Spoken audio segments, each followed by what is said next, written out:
तर मी एवढं तुम्हाला शब्द देतो, आज महाराष्ट्र राज्य धोबी परीट समाज महासंघ सर्व भाषिक जे जवळपास 10 ते 15 कार्यकर्ते पदाधिकारी इथं हजर आहेत. बुलढाण्याहून आमचे गोपालू भाग्यवान धनेगाव सोनवणे शिल्लाकर मामा आलेले आहेत, थांबवून भातू गर्दी आहेत, वागकाका आहेत, अकोल्याहून मुंदेले सुद्धा सकल ओबीसीच्या वतीने या मेळाव्यासाठी आपल्या समान बैठकीसाठी शुभेच्छा देण्यासाठी या ठिकाणी आलेलो आहे.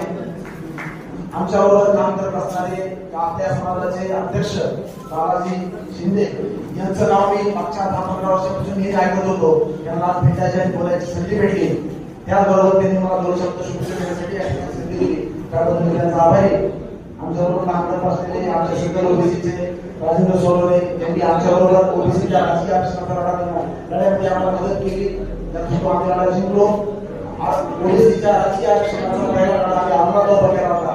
त्यानंतर आम्ही सातत्याने ओबीसीची जातीय जनगणना झाली पाहिजे यासाठी सुद्धा लढा उभा होता. त्यामध्ये आपल्याबरोबर आपल्या समाजाचे राजेंद्र नेहमी असायचे. मला या ठिकाणी एवढं सांगायचं, आता जी घटना सांगितली सरांनी सांगितली तीच घटना फक्त तुम्ही गेली होती. 2 वाक्यात सांगतो आणि 5 वाक्यात लिहितो. We have to fight but not each other. आपल्याला लढायचं पण आपल्याला लढायचं नाही. प्रत्येक समाजाच्या बैठकीला आम्ही जातो सर, जवळपास अशीच परिस्थिती असते.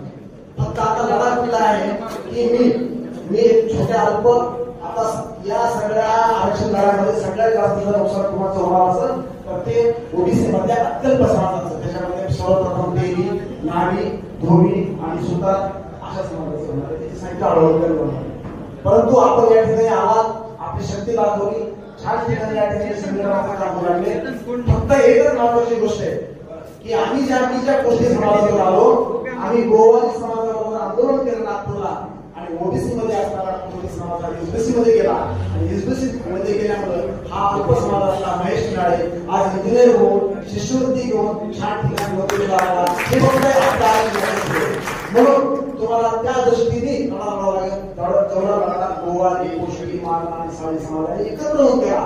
मला फक्त छोटीशी विनंती, तुम्हाला पटलं तर बघा, कारण ओबीसी मधल्या 2-3 जाती आपल्या एससी होण्यासाठी आवाहन करत आहेत. त्याच्यामध्ये एक आहे नावी समाज, एक आहे आपला समाज. जर आपण सर्वांनी एकत्र येऊ असं जर लढा उभा राहिला तो उरलेला आमच्या एसबीसी मधल्या जाती ओबीसी मध्ये आपल्या जाती तुमच्या पाठीशी राहतील आणि हा लढा आपण निश्चित करू.